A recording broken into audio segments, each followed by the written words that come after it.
and welcome back to another episode of Insight Outlook. I read a lot of books in 2023, but I didn't really have any direction. I would finish a book and then quickly choose another book based off little research. For 2024, I want to have some specific reading goals. There are a lot of huge, dense novels that I've wanted to read, but just haven't gotten around to it yet. So this year, I'm gonna try and tackle some big boy books. My mom has a master's degree in literature, and as part of her curriculum, she had to read a Thomas Pynchon novel simply called V. All she told me about it was that the main character hunted alligators in the sewers of New York City. And she told me this when I was a young teenager, and this short description has stuck with me ever since. So I started reading V, and this is Pynchon's first novel. I've been reading it slowly, and I'm about halfway through it. So my first goal of the new year is to finish reading V. V is the most dense novel I've ever read, and so far it's not very good. And it's like 500 pages, but I will finish it. I've already read another of Pynchon's books called The Crying of Lot 49, and I really love that book. The Crying of Lot 49 is the Pynchon novel I recommend people start with. It's not as dense as his other novels, and it's his shortest novel. And it's great. Now, what I really want to read by Thomas Pynchon is his most famous novel, Gravity's Rainbow. I've been told that it's better to read both V and The Crying of Lot 49 before reading Gravity's Rainbow.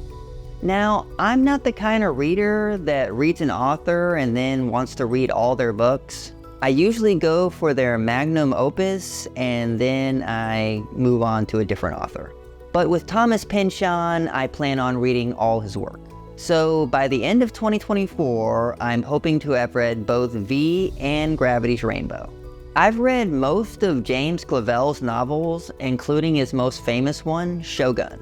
I only have 2 of his books left to read, Whirlwind and Noble House. I want to finish both of them this year and then do an episode on James Clavell. James Clavell writes great historical fiction novels set in different time periods. Noble House is set in Hong Kong in 1963, and Whirlwind is set during the 1979 Iranian Revolution. I'm a James Joyce fan. I loved The Portrait of the Artist as a young man, but I've never read his masterpiece, Ulysses, so that's a reading goal for 2024. Ulysses is over 700 pages of dense prose that covers one ordinary day in the life of Leopold Bloom, the protagonist. Adventure, excitement, A James Joyce reader craves not these things. This year, I want to read The Once and Future King by T.H. White. It's a famous fantasy novel about King Arthur. Ken Kesey is mostly known for his most famous novel, One Flew Over the Cuckoo's Nest, but his last novel was a giant one called Sometimes a Great Notion, about loggers in the Pacific Northwest. And that's on my reading list for 2024. I mentioned Thomas Pynchon earlier. He was a big fan of an obscure Western novel called Warlock by Oakley Hall, published in 1958. I plan on reading that for 2024. Every literary hipster has heard of the book Infinite Jest. I read about 100 pages of it back when I was 20 years old, but I want to read the whole thing this year. For whatever reason, I've never been in the mood to read Catch-22 by Joseph Heller.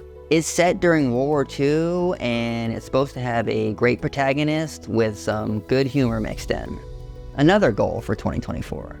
In 2023, I read the first volume of the great 5-volume biography of LBJ by Robert Caro.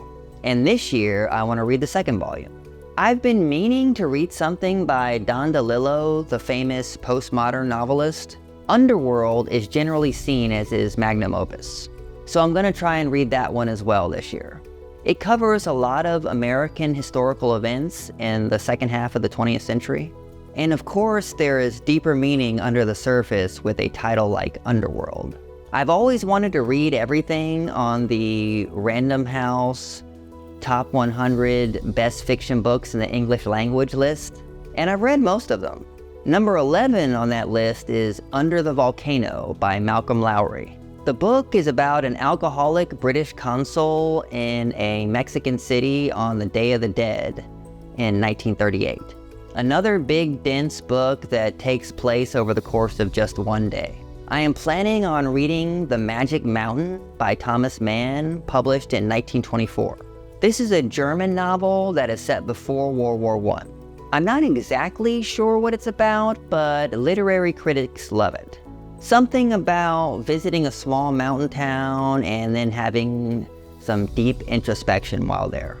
And the last giant dense book I want to read for 2024 is The Tunnel by William H. Gass.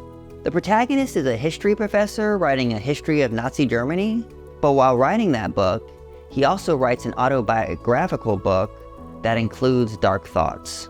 And he buries this book within the history book. At least that's what I gleaned from a quick look at Wikipedia.